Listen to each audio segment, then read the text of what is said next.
네, 오늘은 한국으로는 설날입니다. 우리 교회의 어르신분들, 여러분들이 계셔서 저희들이 잘 있는 것 같습니다. 네, 건강하게 계속 우리 곁에 계셨으면 좋겠습니다. 또 한복 이쁘게 입고 오셔가지고 좋습니다. 네, 오늘 말씀 나누기 전에 저번 주에 나누었던 말씀 잠깐 복습하고 오늘 말씀 나누겠습니다. 저번 주에는 하나님의 언약은 반드시 이루어진다라고 말씀을 나누었습니다. 어떻게 이루어진다고요? 두 가지. 예수 그리스도를 통해서 그리고 은혜로 말미암아 이루어진다라고 말씀을 드렸습니다. 자, 오늘은 갈라디아서 강의 14번째로 율법으로 구원받지 못하는 이유라는 제목으로 하나님 말씀 나누겠습니다. 바울은 계속적으로 율법이 아닌 믿음으로, 즉 하나님의 은혜로 어떻게 구원을 받는지에 대해서 계속 이야기를 하고 있습니다. 그래서 조금 딱딱할 수 있습니다. 그래서 오늘은 정말 짧게 하도록 하겠습니다. 딱딱한 이야기인데다가 반복합니다. 여러분, 왜 바울이 반복할까요? 에베소서 강의할 때도 여러분 느끼셨잖아요. 반복하고 있습니다. 갈라디아서에서도 반복하고 있습니다. 믿음으로 구원받습니다. 사실은 목사가 그렇게 필요한가? 라는 생각이 있을 정도로 그냥 여러분들이 나와서 매주일마다 이 얘기만 하면 됩니다. 여러분, 예수 그리스도만으로 구원받습니다. 그렇게 살지 마십시오. 이 땅에 썩어질 것으로 살지 마십시오. 예수님만으로 구원받기 때문에 그 예수 그리스도를 붙들고 구원받으십시다. 이 얘기만 하면 됩니다. 사실 양심상 죄송한 마음이 있습니다. 목사가 그렇게 중요하지 않습니다. 사실은 이 얘기를 중요하다라고 강조하는 역할이 목사 역할이기 때문입니다. 오늘도 반복하고 있습니다. 율법에 대해서 이야기를 합니다. 왜 이렇게 얘기할까요? 그때 당시 유대인들은 이 율법이 굉장히 중요했기 때문입니다. 이 율법과 구원이 자기 삶에 있어서 중요했기 때문입니다. 그러면 지금 여러분들은 상관이 없나요? 여러분 잘 들어보십시오. 이 율법을 지금으로 만약에 적용한다면 어떤 것으로 적용할 수 있을까요? 여러분이 그리스도인으로 마땅히 행해야 되는 신앙적 행위라고 보면 됩니다. 여러분이 지금 그리스도인이라면 이런 신앙적 행위를 해야 되지 않을까라고 하는 그것이 율법일 수 있습니다. 자, 그 율법을 잘못 이해하면, 즉 그 신앙적 행위가 어떤 의미인지를 잘못 이해하면 신앙생활을 바르게 할 수 없기 때문입니다. 근데 이것을 잘 이해하지 못하고 열심만 하는 사람들이 꽤 있습니다. 그 신앙생활을 잘 하는 것으로 배웠기 때문입니다. 이 율법, 신앙적 행위의 의미를 바르게 배우지 못했기 때문입니다. 그래서 이 신앙적 행위를 열심히 하면 자기가 특별한 사람이라고 생각합니다. 그렇지 않는 사람들은 정죄합니다. 뒷담화합니다. 어떻게 집사가, 장로가, 목사가, 또 사회를 비판합니다. 의로운 사람처럼 어떻게 저렇게 살 수 있냐. 그러면서 나는 이렇게 살아가는데 라고 하며 그것을 의로 여기는 사람. 첫 번째, 제 율법의 잘못된 태도에 대해서 얘기할 때 나눴습니다. 두 번째, 그래서 그러한 율법은 필요 없어. 즉 그러한 신앙적 행위는 안 중요해 라고 하는 사람들입니다. 이 두 가지. 그래서 어떤 것들을 열심히 하는 사람들 있잖아요. 교회 봉사 열심히 하고 신앙생활 예배 빠지지 않고 성경 공부 열심히 참석하고 기도 딱 정해서 열심히 기도하고 성경 통독 빠지지 않는 사람들 보고 야, 너무 저렇게 하는 건 율법적이야. 이렇게 얘기합니다. 필요 없어. 그거는 은혜로 사는 거야. 이렇게 얘기하는 사람들. 두 가지 다 틀렸습니다. 틀렸습니다. 중요하지 않나요? 중요합니다. 지키는 것. 오늘 그 얘기를 또 반복합니다. 다른 방식으로. 근데 오늘은 조금 다른 방식으로 제가 나누도록 하겠습니다. 오늘은 이 율법이 왜 구원을 주지 못하는지에 대해서 나누도록 하겠습니다. 첫 번째입니다. 우리 설교노트 한번 볼까요? 왜 율법은 우리에게 구원을 줄 수 없을까요? 그냥 생각하시기로 이런 신앙적 열심이 왜 구원을 못 주는지라고 생각하시면 됩니다. 첫 번째입니다. 상대적이기 때문입니다. 갈라디아서 3장 19절 말씀 제가 읽겠습니다. 그런즉 율법은 무엇이냐? 범법함으로 더하여진 것이라. 천사를 통하여 한 중보자의 손으로 베푸신 것인데 약속하신 자손이 오시기까지 있을 것이라. 그런즉, 그러므로 이렇게 시작합니다. 앞의 내용이 원인이고 뒤에가 결과라는 겁니다. 앞의 내용이 어떤 내용인가요? 반복하고 있잖아요. 율법이 아닌 믿음으로 구원을 받음으로. 그렇다면 율법은 왜 주어졌냐? 들은 적 있잖아, 2주 전에. 율법은 왜 주어졌냐? 라고 또 한 번 묻습니다. 범법함으로 더하여진 것이라. 이 말의 의미가 뭘까요? 율법은 죄를 깨닫게 해주는 역할을 한다는 겁니다. 앞에서도 한 번 이야기한 적이 있습니다. 또 반복하고 있는 겁니다. 중요하기 때문에.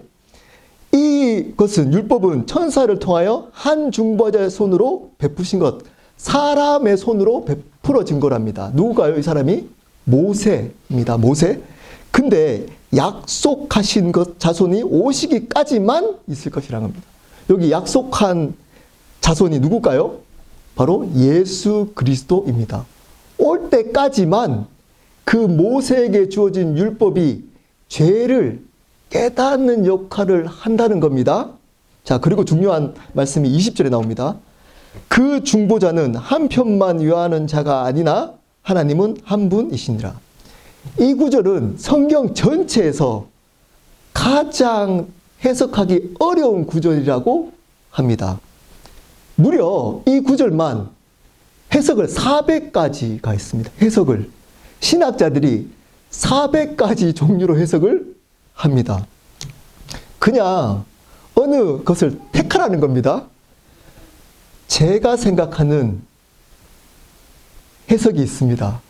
그리고 그 400가지의 해석은 한 이유, 한 목적을 향해 있습니다. 그 목적을 먼저 아시는 게 중요합니다. 이렇게 말한 이유, 목적이 뭘까요?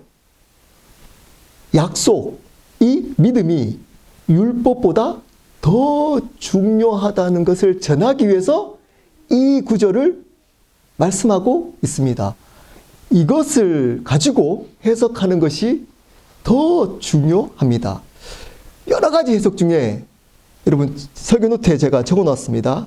현대인의 성경이라는 버전이 있습니다. 거기에서 해석한 것이 제가 생각하기로 가장 좋은 해석입니다.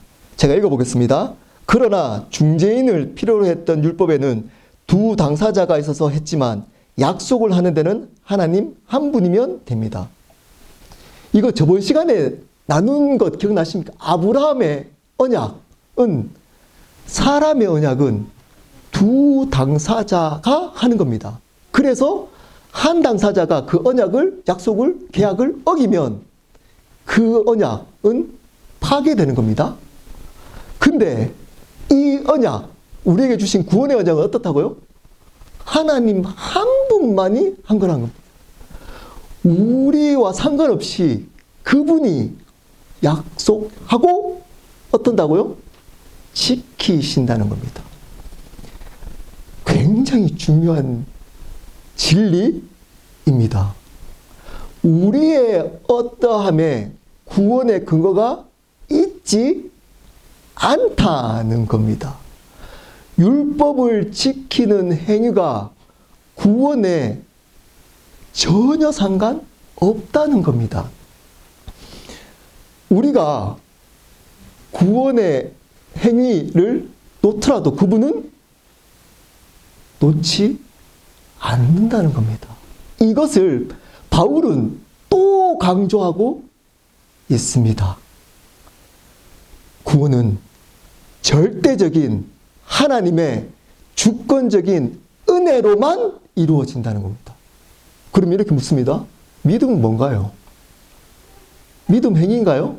여러분, 믿음은 그것을 받아들이는 반응입니다.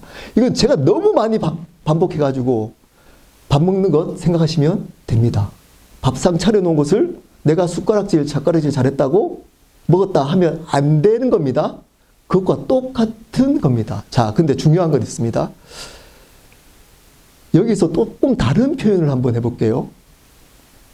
상대적인 것, 상대적이지 않고 절대적이어야지만 구원을 받는다는 겁니다. 자, 상대적인 기준으로는 구원을 받을 수 없다는 겁니다. 절대적인 기준으로만 구원을 받을 수 있다는 말이 내포되어 있습니다. 자, 쉽게 설명해 보겠습니다. 이런 진리를 어떤 사람이 제일 안 받아들일까요? 이 세상에 착하게 성공적으로 잘 살아간 사람들입니다. 부모님 말씀 잘 들어서 공부 열심히 해서 그렇게 나쁜 짓 안 하고, 몰래는 했지만 모든 사람 하잖아요. 그렇게 나쁜 짓 안 하고 좋은 대학 가서 좋은 직장 잡아서 사람들한테 좋은 평가 받았고 인정받으면서 남한테 피해 안 끼치고 내 나름대로 잘 살아가는 사람들을 이렇게 얘기하면 잘 안 받아들여요. 마음에서 움직이지 않습니다. 왜일까요? 억울하기 때문입니다. 나는 이렇게 열심히 잘 살아서 사람들한테 인정받고 내 나름대로 최선을 다해서 살았는데 예수 안 믿는다고 지옥 간다고? 근데 저 옆에 보니까, 교회 다니는 사람들 보니까 나보다 훨씬 못하고 죄도 많이 짓고 자기 멋대로 살았던 저 사람이 예수 믿는다고 구원 받는다고? 이게 공평하냐? 말도 안 된다. 그런 공평하지 하신 하나님이 하지 않는 하나님이라면 나 못 믿겠다. 혹시 이 자리에도 교회는 나왔지만 그런 마음을 가지고 계신 분 계십니까? 착각입니다. 여러분, 그 가지고 있는 그 기준, 그 율법은 상대적이기 때문입니다. 내가 착하게 살았어. 나는 사람한테 인정받는 괜찮은 사람이야. 라는 그 기준은 절대적이지 않습니다. 그 기준을 보고 어떤 사람들은 오히려 내가 선한 일을 많이 했어 라고 하는 그 선한 일, 하는 행위를 보고 어떤 사람은 악한 일이라고 생각하는 사람도 있습니다. 내가 한 착한 일이. 또는 그보다 더 착한 일 하는 사람들이 많이 있습니다. 선한 일로 구원받는다면 누가 구원받나요? 받을 사람이 없습니다. 그리고 몰라서 그럽니다. 여러분을 보고 시험 드는 사람이 있습니다. 나는 잘 살았어. 착하게 선하게 인정받으면서 살았어. 네, 밖에서 그럴 수 있습니다. 근데 가까이 있는 가족이나 가까이 있는 사람들은 여러분 보고 아니 어떻게 쟤가 착해? 위선적이야. 라고 시험 드는 사람이 있다니까요. 그러면 그 기준이 어떤 기준인가요? 그 기준으로 구원을 받아야 되나요? 바울은 묻고 있습니다. 그렇지 않다고. 그러한 기준으로는, 상대적인 기준으로는 절대적인 하나님 앞에 구원을 받을 수 없다는 겁니다. 어떤 기준? 절대적인 기준이 있어야 된다는 겁니다. 그 절대적인 기준이 뭐라고요? 하나님의 주권적인 은혜, 그 은혜를 믿는 믿음의 기준으로만 구원을 받습니다. 근데 여전히 교회 안에는 이러한 율법주의자들이 있습니다. 또는 자기는 율법주의자가 아니라 그러는데 그런 기준으로 열심히 신앙생활하면 천국 가겠지 라고 착각하는 사람들이 있다는 겁니다. 그리고 가르칠 때도 그렇게 가르치는 분들이 있다는 겁니다. 속지 마십시오. 여러분, 하나님의 절대적인 주권적인 은혜를 믿는 절대적인 그 기준으로만 구원을 받을 수 있습니다. 이것이 바울의 논리입니다. 그리고 성경이 가르치고 있는 진리입니다. 두 번째입니다. 왜 율법으로 구원을 받을 수 없을까요? 죄의 문제를 해결할 수 없기 때문입니다. 율법은 죄의 문제를 해결할 수 없습니다. 3장 21절입니다. 그러면 율법이 하나님의 약속들과 반대되는 것이나 결코 그럴 수 없느니라. 만일 능히 살게 하는 율법을 주셨더라면 의가 반드시 율법으로 말미암았으리라. 자, 그러면 율법이 하나님의 약속들과 반대, 즉 그 율법은 하나님의 약속 언약과 반대, 대적하는 것이냐? 그럴 수 없다는 겁니다. 여러분, 이거는 제가 반복하면서 말씀드렸죠? 율법은 선한 건가요? 악한 건가요? 선합니다. 율법을 지키는 것도 선합니다. 율법을 지킴으로 내가 의로워질 수 있다는 것이 악한 겁니다. 헷갈리시면 안 됩니다. 자, 여기서 바울이 이 율법은 하나님의 약속과 단절되고 대적하는 것이 아니고 연결되어 있다라고 합니다. 왜 그럴까요? 제가 그래서 바울을 좋아합니다. 논리적이기 때문입니다. 잘 들어보십시오. 바울은 왜 이렇게 주장하느냐? 율법은 뭘 드러내죠? 죄를 드러냅니다. 너 죄인이야. 지켜봐. 안 되지? 열심히 했는데 한 가지라도 어기면 죄인이 되는 겁니다. 지옥 가는 겁니다. 그래서 열심히 했더니 내가 죄인인가를 깨닫게 됩니다. 그러면 이 죄 문제를 어떻게 해결하나요? 그것 때문에 어디로 인도한다고요? 구원자가 필요하구나. 예수 그리스도로 인도하게 되는 겁니다. 그래서 그 예수 그리스도를 믿음으로 하나님의 은혜로 구원을 받게 됩니다. 자, 그러면 시작이 어디였죠? 율법입니다. 그러므로 이 율법, 하나님 주신 이 율법은 이 하나님의 은혜 그리고 하나님의 약속과 연결되어져 있다는 겁니다. 단절된 것이 아니고. 그러므로 이 율법의 역할이 중요하다는 겁니다. 그러면서 이렇게 얘기합니다.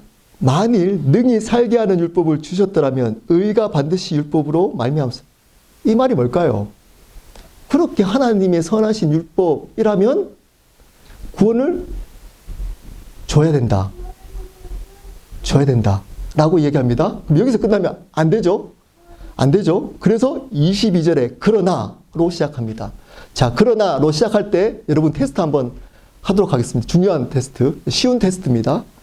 어느 정도 알고 있느냐, 안 알고 있느냐를 딱 정확하게 이것이 정확하게 적용되지는 않지만 어느 정도 알 수 있는 테스트입니다. 제가 물어보겠습니다. 11조 헌금, 여러 가지 11조를 포함한 헌금하는 것은 선한 건가요? 악한 건가요? 속으로 대답해 주십시오. 예배를 빠지지 않고 열심히 예배를 드리고 지키려고 하는 것은 선한 건가요? 악한 건가요? 저희가 주중에 줌으로 모임이 있습니다. 수요 모임도 있고 금요일 날 이제 3월 달부터 또 제자 훈련도 있고 새로운 삶도 있습니다. 제가 올려드리잖아요. 그것을 열심히 보는 그 행위는 선한 건가요? 악한 건가요? 그리고 그것을 모임에 참석하는 것은 선한 건가요? 악한 건가요? 저희가 교회에서 여러 가지 또 봉사할 일이 있을 때 열심으로 봉사하는 것은 선한 건가요? 악한 건가요? 네. 어떤 얘기를 하려고 하는지 아시겠죠? 선한 겁니다. 선한 겁니다. 근데 악할 때가 언제죠? 이런 겁니다. 그것을 내가 잘 했기 때문에 나는 그렇지 않은 사람보다 나은 사람이야. 달라. 어떻게 저 집사하고 내가 똑같으냐. 같은 집사라도 등급이 있어. 나는 이렇게 11조도 하고 봉사도 하고 이렇게 하는데 저 집사는 안 해. 나는 예배를 이렇게 열심히 드리는데 안 드려 잘. 놀러 간다고. 난 달라. 라고 이야기하는 그것이, 그렇게 생각하는 그것이 잘못된 겁니다. 악한 겁니다. 이것을 행하는 것을 하나님을 사랑함으로, 그분과 친밀함으로 그분께 영광 돌리려고 그것을 행하고 있다면 여러분, 그 모든 열심의 행위는 하나님이 기뻐하시는 선한 것입니다. 근데 이 양극단은 계속 그거 가지고 이야기합니다. 필요 없어. 그리고 나는 잘해. 난 특별해. 이걸로 왔다 갔다 합니다. 여러분, 근데 십자가의 은혜가 바르게 들어오면 이 얘기가 왔다 갔다 할 수 없습니다. 내가 하는 모든 것이 은혜로 고백되어지는 겁니다. 십자가의 은혜를 경험하지 못했기 때문에 오는 결과일 수 있습니다. 자, 그러면서 이렇게 얘기합니다. 우리 갈라디아서 3장 22절, 제가 잠깐 물을 마시는 동안 한 목소리로 읽어보도록 하시겠습니다. 시작. 그러나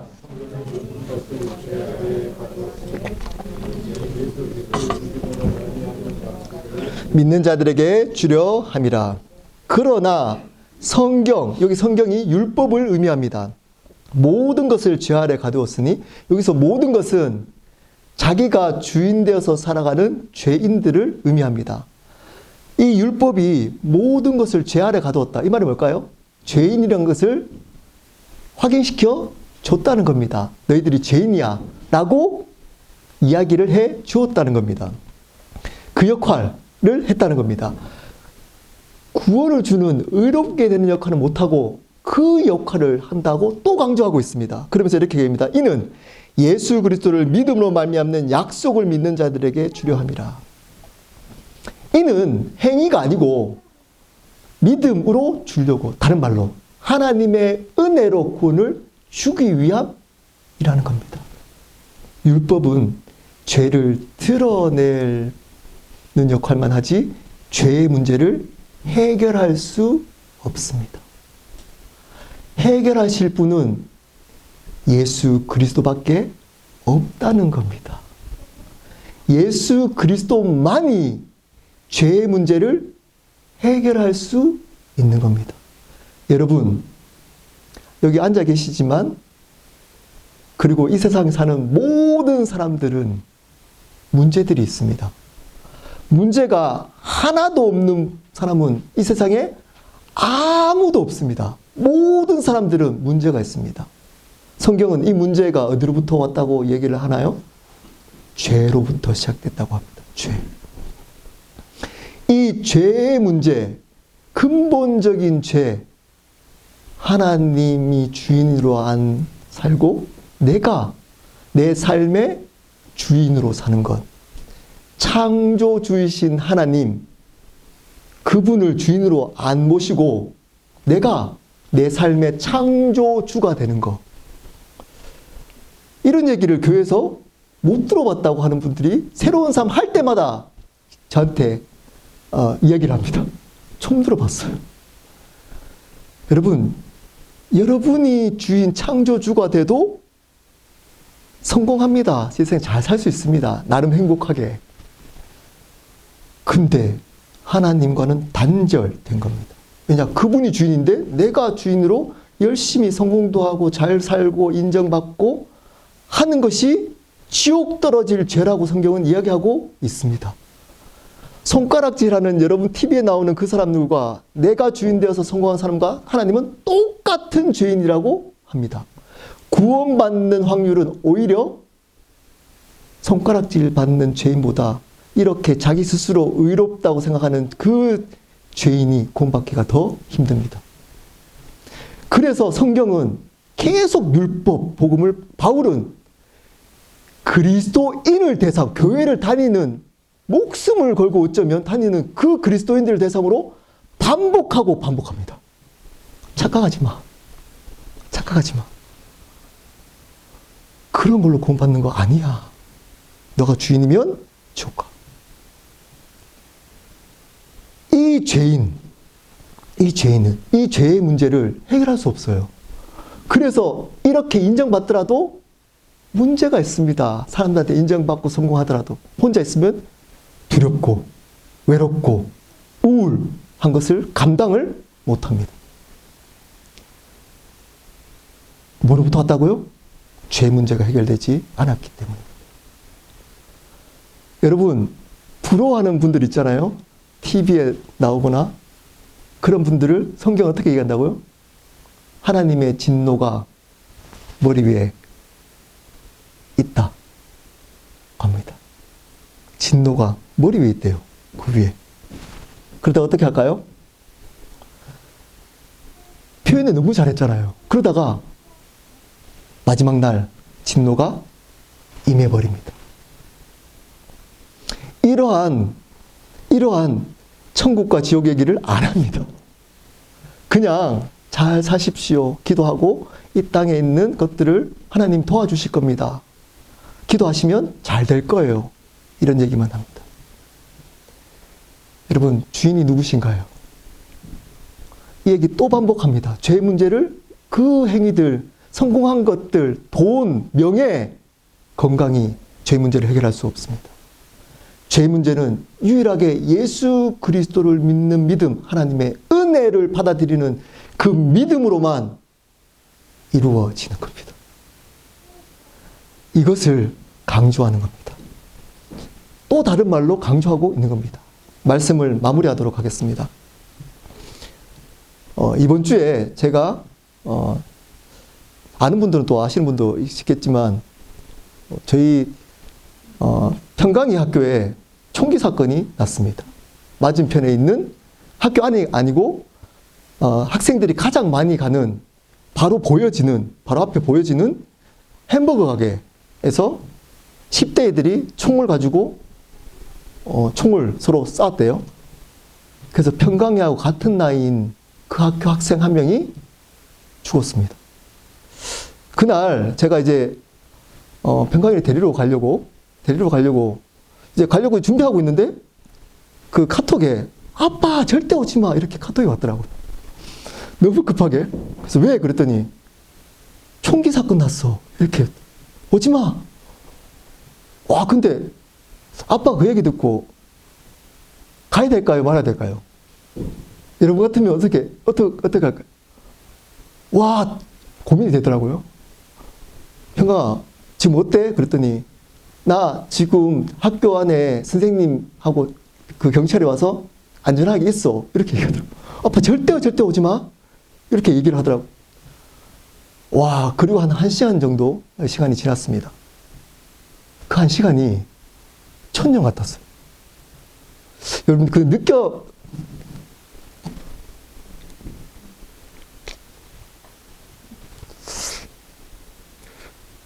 느껴본 사람들이 있는지 모르겠지만, 평강이가 힘들어할까봐 표현을 못하고 제가 카톡을 이렇게 보내는데 답변이 없더라고요. 근데 그때 느끼는 공포? 이제 1시간 지나서 평강이를 이제 데리고 왔는데 장난 비슷하게 막 아빠 이 동영상 친구가 보내줬어. 그러면서 보는데 그 쓰러져 있는 여학생 동영상을 누가 찍어서 보고 너무 해맑게 평강이가 이렇게 웃고 있는데 그 앞에서 제가 울 수는 없잖아요. 그래서 그냥 웃으면서 같이 이렇게 얘기했는데 평강이 별로 안 놀랄 줄 알았어요, 제가. 왜냐면 앞에 봤다는 거예요, 맞은편에. 왜냐면 평강이는 선발대에 먼저 애들이 다 가고 소수 있는 후발대에서 이제 가거든요. 그래서 나와서 이렇게 기다리고 있는데 본 것 같아요. 예. 근데, 제가 또 힘들어하면 평강이 힘들어할까봐 그냥 웃으면서, 그래? 실감이 안 나, 아빠. 실감이 안 나. 이렇게 해서 딱 왔는데 이제 엄마가 들어온 거예요. 엄마가 딱 들어왔는데 엄마를 안고 엉엉 우는 거예요. 무서웠다는 거예요. 너무 무서워. 제가 그 이야기를 들으면서 어떤 생각이 들었을까요? 평강이한테 뭘 전해주는 게 평강이를 위한 걸까요? 그 순간에 오면서 그 생각이 들었어요. 내가 평강이한테 좋은 공부를 서포트를 하고 좋은 대학 갈 수 있는 것들 해주고 좋은 음식 뭐 해주고 돈 벌어줘서 또 좋은 대학 갈 수 하는 것도 뭐 나쁘지 않은 거지만 내가 진짜 얘에게 영원한 생명을 줬는가? 평강이가 이렇게 오면서 제 답변이 없다가 이렇게 그 답변이 왔더라고요. 아빠 기도해줘. 근데 그 한마디가 너무 기뻤습니다. 얘가 아빠를 찾기 전에 하나님 찾고 있구나. 이 사람으로 만드는 것이 중요합니다. 그 이전에 여러분이 지금 계획하고 있는 거 있잖아요. 힘들어하고 있는 것 있잖아요. 그런 것들 소용없습니다. 소용없습니다. 언제 죽을지 모릅니다. 죽음이 멀리 있는 것 같지만 제가 요 근래만 3명이 돌아가셨어요. 제 또래입니다. 심장마비로 2분, 암으로 1분. 그리고 오늘 총기 사건이 나서 10명이 죽었다고 지금 신문에 LA에 총기 사건 설날 이 동양인들이 이제 음력설을 지내니까 이 설 축제를 하는데 총을 쐈대요. 그래서 10명이 죽고 10명이 부상당했답니다. 이게 남의 일처럼 나는 그런 일이 없을 거야. 목사가 또 겁주네. 그래서 예수 믿게 하네. 예. 그렇게 들어도 괜찮습니다. 예. 그게 별로 중요하지 않습니다. 그런 것 별로 안 중요한 것은 여러분이 정말 예수 그리스도를 주님으로 믿고 있느냐입니다. 여러분이 가지고 있는 그 행위들, 그리고 그 율법적인 신앙적 행위들, 또는 선한 일들, 또는 이 세상의 성공, 이 세상의 건강, 이 여러분을 지켜줄 것 같지만 여러분 죽음 앞에 딱 가면 아무 소용 없습니다. 어느 순간 교회에서 이 얘기가 판치고 있습니다. 잘 살아야 됩니다. 행복하게. 네, 잘 살았으면 좋겠습니다. 저도 돈이 좀 많았으면 좋겠고 편하게 지냈으면 좋겠고 인정받았으면 좋겠습니다. 근데 문제가 있습니다. 그게 죽음 앞에 아무 소용이 없다는 겁니다. 바울은 왜 이렇게 바본가요? 바울이? 못 배운 사람인가요? 바울은 그 당시에 가장 똑똑했던 율법학자였습니다. 근데 바울의 서신서를 보면 제가 바울을 좋아해가지고 서신서를 꽤 많이 공부했습니다. 거의 똑같습니다. 거의. 갈라디아서나 에베소서나 여러분 설교 들으면서 거의 똑같잖아요. 다른 서신 로마서 똑같습니다. 빌립보서 똑같습니다. 바울이 쓴 서신서의 내용은 거의 똑같습니다. 뭘까요? 예수님을 주님으로 바르게 믿으십시오. 입니다. 그 얘기를 다른 방식으로 계속적으로 반복합니다. 누구를 대상으로? 교회, 자기 스스로 교회에 다녀서 나는 구원 받았어 라고 생각하는 그 사람들 대상으로 반복하고 반복합니다. 왜 그럴까요? 바울에게는 한 영혼이 천하보다 귀하기 때문에. 한 영혼이 천하보다 귀했기 때문입니다. 여러분, 여기에 계신 분들 중에 혹시 이 마음으로 이제껏 신앙이라고 구원받았다고 착각하면서 살아오신 분 계시면 예수님을 주님으로 믿으셔야 됩니다. 돌이키셔야 여러분 언제 하나님이 부를 때 그 절대 기준이 없으면 이렇게 얘기하면 안 된다니까요. 저 예수님 이름으로 귀신 쫓아냈잖아요. 저 예수님 이름으로 이런 많은 일을 했잖아요. 저 예수님 이름으로 이렇게 했잖아요. 이게 무슨 기준이라고? 상대 기준이라고, 상대 기준. 상대적 기준을 내면 안 된다니까요. 절대 기준을 얘기해야 됩니다. 뭘까요? 저 당신만 주님으로 믿었잖아요. 이 절대 기준이 있어야 여러분 영원히 그분과 함께 할 수 있습니다.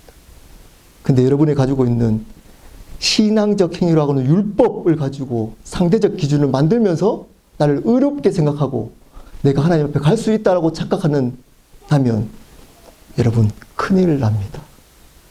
예수님, 그분의 절대적인 은혜, 그분을 믿는 믿음, 그 믿음으로 하루하루 살아가는 것이 마땅합니다. 그 삶을 사시기를 예수 그리스도 이름으로 축복합니다. 우리 함께 기도하도록 하겠습니다.